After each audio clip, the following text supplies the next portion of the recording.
She'll fine me $150,000 for landscaping violations while standing in my own driveway. Tuesday morning, I'm checking me mailbox when Karen Pemberton's white BMW screeches up. Out steps the HOA president with a violation not as thick as a phone book. When I reach for it, she literally rips my reading glasses off my face. Those glasses hit the asphalt with a crack. But Karen wasn't done. She grinds them into the pavement with her designer heel like she's crushing a bug. The sound of glass crunching still wakes me up some nights. Pay up or pack up, she says, standing over my destroyed glasses. Here's what Karen didn't know. I'd spent 20 years as a land surveyor. When you've mapped property lines for 2 decades, you learn the truth is always in the details. And Karen's details were about to become very, very public. What would you do if your HOA president tried to steal your house over flower beds? Drop a comment. Where are you watching from? What's the craziest HOA story in your neighborhood? 6 months ago, I thought the biggest threat to my retirement would be boredom. Boy, was I wrong. Marcus Hendricks, that's me. 20 years as a land surveyor, which means I've spent 2 decades telling people exactly where their property ends and their neighbor's stupidity begins. Right. It's precise work, mathematical. The kind of job where being right isn't an opinion. It's provable with GPS coordinates. After my wife Patricia lost her battle with cancer, I needed out of Portland. Too many memories in that big house, too many quiet rooms. So I took Theinsorn's money and bought a modest ranch in Willowbrook.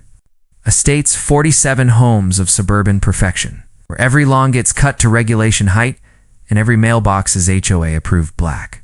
Perfect place for a widower to grow tomatoes in peace, right? Wrong. Meet Karen Pemberton, 45, real estate agent, HOA president, and apparently the self-appointed sheriff of suburban aesthetics. This woman patrols the neighborhood in her white BMW like she's shunting war criminals, always carrying that clipboard like it's some kind of legal weapon. Her husband Bradley sits in the city council, which explains why she acts like she personally owns every blade of grass in the development. Karen's house, corner lot McMansion, with more square footage than most small towns. The chemical smell from hair over fertilized lawn hits you 3 blocks away. It's like walking past a golf course that's been doused in steroids. 3 weeks after moving in, I made my first mistake. I planted vegetables, nothing crazy, just tomatoes, peppers, and herbs along my side yard. I'd pulled the original survey before buying because hello. That's what surveyors do. Property line was clear as day. My garden was 3 feet inside my boundary. Day 3 of planting. Here she comes, Mr. Hendricks. Karen's voice could cut glass. Those vegetables violate Section 4.7b of our community standards. I'm on me, knees in the dirt, hands covered in soil that actually smells like earth instead of chemicals. Ma'am, I checked the covenants. Vegetables are only restricted in front yards. This is side yard. Click, click, click. Go haired fingernails against that clipboard. I don't care about technicalities. This is about property values and community energy. So, I grabbed my survey documents, the real ones with an official seal and everything. Look, that property line is right here. Oh. My garden is completely legal. She glances at my survey like I just handed her a usadisu. Anyone can fake paperwork, Mr. Hendricks. The aesthetic committee makes decisions based on community standards, not your little drawings. This woman was looking at a professionally surveyed county, recorded property map, and calling it fake drawings. That's when the sprinklers kicked in across the street, mechanical clicking mixing with the smell of chemical fertilizer. Two worlds. Her artificial perfection and my actual dirt. This isn't a drawing, this is a legal survey. The decision is final. She turned and walked away, heels clicking on my driveway like a countdown timer. 2 days later, official violation notice. $500 for unauthorized landscaping alterations. The HOA meeting was worse. Community center, packed with neighbors who avoided eye contact. Karen running the show like a corporate dictator. I brought me survey, the original property plat, even a Google Earth printout showing clear boundaries. The Architectural Review Committee has determined your modifications violate aesthetic standards. Karen announced theft and stands. But the survey proves, Mr. Hendricks, anyone can manipulate surveys. This board prioritizes community integrity over individual preferences. 4 votes against me. 4. 1 abstention from a guy who looked like he wanted to crawl under the table. Walking out, my footsteps echoed on that linoleum like prison doors slamming. Realized this wasn't about vegetables or property values or aesthetic standards. This was about power. Pure, petty suburban power. And Karen Pemberton had just declared war on the wrong retired surveyor. See, here's something Karen didn't know about surveyors. We don't just measure property lines. We dig into records, cross-reference documents, and find discrepancies that other people miss. It's like being a detective, except instead of solving murders, we solve lies. Karen's lie was about to get very expensive.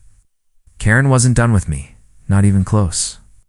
5 days after a thought disastrous HOA meeting, another violation notice appears in my mailbox. This one's thicker and angrier.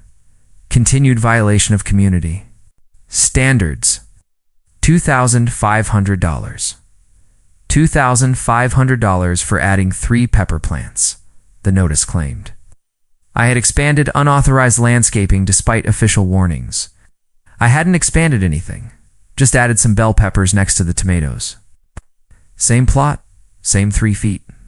Inside my property line location, apparently in Karen's world, 3 pepper plants constituted a willful escalation of defiant behavior. That afternoon, I'm watering my illegal vegetables when I spot her. Karen's parked across the street in that white BMW, taking pictures of my garden with a telephoto lens like she's documenting some kind of crime scene, the metallic click of her camera shutter, mixed with the gentle hiss of my sprinkler system, sounds of war, and peace happening simultaneously. Time for the direct approach. Mrs. Pemberton, I called out, walking toward her car. Can I help you with something? She rolled down her window just enough to talk, and the smell of her overpowering perfume hit me like a chemical weapon. Continued violations for legal proceedings. Mr. HR is legal proceedings over vegetables. Over willful defiance off community covenants, you should have stopped when you had the chance. The next morning, I got a call from my buddy Dave at City Code Enforcement. Marcus, somebody filed an anonymous complaint about your property. Claims you're violating municipal ordinances. Anonymous complaint, right? Karen was collating, trying to get the city to shut me down when the HOA couldn't, but she'd picked the wrong target. Dave and Andy had worked together for 15 years back when I was doing municipal surveying. Dave, can you swing by this afternoon? I think you'll find this complaint pretty interesting. 20 minutes after Dave arrived, he was lowing. Marcus, whoever filed this complaint doesn't know municipal code from their own backside. Your garden's completely legal. Hell, it's 3 feet inside your property line. Most people don't leave that much. Buffer. Karen's first power play failed. But I wasn't stopping there. That night, I did what any good surveyor does when faced with suspicious behavior. I investigated. During my 20 years in the business, I'd learned that most property disputes come down to one thing: who actually read the original documents versus who's just repeating what somebody else told them. County records are public, and I still had friends at the assessor's office. A few phone calls later, I had copies of every document related to Willowbrook. Estates' development, the original plate, the HOA filing, the architectural guidelines, everything. Here's what I discovered. Karen's violation was complete garbage. Landscaping restrictions in Section 4.7b only applied to front yard modifications.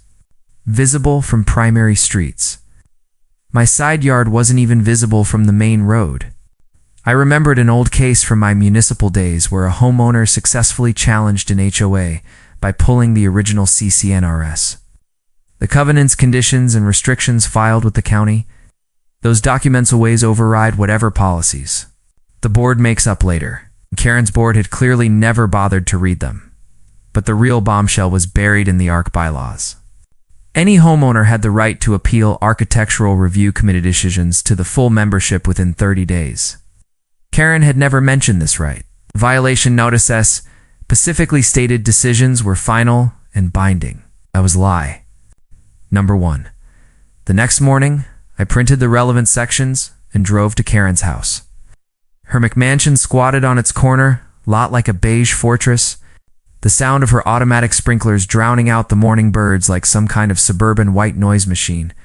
She answered the door in a silk robe, clearly not expecting visitors at 8 a.m., Mrs. Petton. I've reviewed the actual HOA documents. I handed her the highlighted pages. My garden is legal under Section 4.7b, and I have the right to appeal any ARC decision.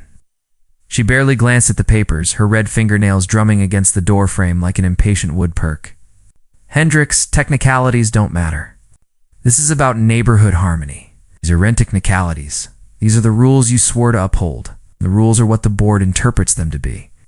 Her voice had that edge that comes right before people slam doors. Good luck with your appeal if you can find 3 board members willing to hear it. Click went the deadbolt. Challenge accepted. While Karen was trying to intimidate me,